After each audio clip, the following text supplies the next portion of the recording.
प्यारे प्रदेशवासियों, नमस्कार। हिमाचल प्रदेश में कोरोना वायरस के अभी तक कुल 39 मामले पॉजिटिव आए हैं और उनमें से बहुत सारे लोग स्वस्थ होकर के वापस चले गए।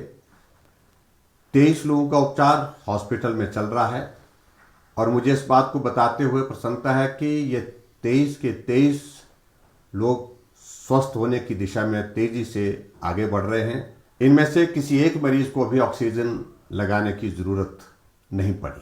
आज भी मैं देख रहा था लगभग 116 टेस्ट की रिपोर्ट्स हमारे पास आ गई हैं और सबकी सब नेगेटिव हैं, यानी कि कोई भी नया मामला पिछले 2 दिन से हिमाचल प्रदेश में कोरोना वायरस का पॉजिटिव नहीं आया है। यह हमारे लिए संतोष का विषय भी है, लेकिन इस सारे दौर में भी एहतियात और परहेज की जो आवश्यकता है उसमें किसी प्रकार से कोई कमी नहीं।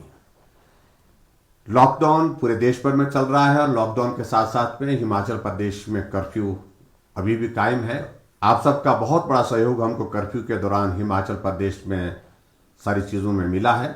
उसके लिए मैं आप सबका हृदय की गहराई से धन्यवाद करता हूं।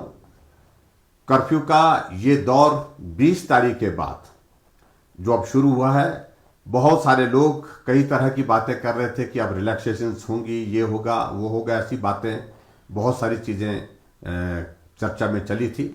मैं आपके बीच में इस बात को स्पष्ट करना चाहता हूं कि हिमाचल प्रदेश में कर्फ्यू जैसा था वैसा ही कायम रहेगा और ये आने वाले समय 3 तारीख तक रहेगा। ये इसलिए आवश्यक है, हम चाहते हैं कि किसी भी प्रकार से हिमाचल प्रदेश में कोरोना वायरस कहीं भी किसी भी वजह से हिमाचल के गांव तक, दूसरे इलाके तक ना पहुंच सके जहां अभी तक नहीं पहुंच पाया है। कुछ बातों को लेकर के हमने जरूर जो है रिलैक्सेशंस दी हैं, उन सारी बातों की मैं चर्चा करना उचित नहीं समझता, क्योंकि हमने डिटेल में पिछले कल वो सारी जानकारियां उपलब्ध करवा दी हैं प्रेस कॉन्फ्रेंस के माध्यम से। कोरोना वायरस के खिलाफ इस लड़ाई में हम सब लोग इकट्ठा मिलकर के काम कर रहे हैं। आप सबका सहयोग इसमें बना रहेगा, ऐसा मुझे पूरा विश्वास है। आज सिविल सर्विस डे है। मैं सभी प्रशासनिक अधिकारियों को अपनी ओर से हार्दिक बधाई और शुभकामनाएं देता हूं।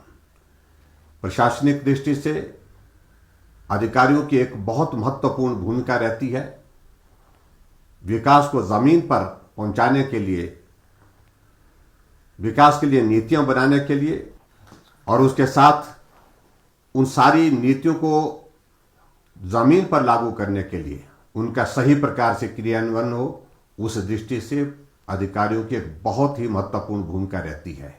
और मुझे इस बात की प्रसन्नता है कि हिमाचल प्रदेश में हमारे पास बहुत ही बेहतरीन प्रशासनिक अधिकारियों की टीम है जो बहुत बेहतर ढंग से काम कर रही है और मैं उम्मीद करता हूं हिमाचल प्रदेश के विकास में उनकी भूमिका आने वाले समय में भी बहुत सक्रिय रहेगी और हम हिमाचल प्रदेश को जहां देखना चाहते हैं वहां पहुंचाने में हम सब लोग मिलकर के काम करेंगे। एक बार फिर से बहुत बहुत बधाई और शुभकामनाएं देता हूं सभी अधिकारियों को और आप सबका भी इस सारे दौर में, कठिन दौर में से जहां से हम गुजर रहे हैं, इसमें आप सबका सहयोग जिस प्रकार से मिल रहा है, इसके लिए भी आप सबका बहुत बहुत आभार। नमस्कार। जय हिंद, जय हिमाचल।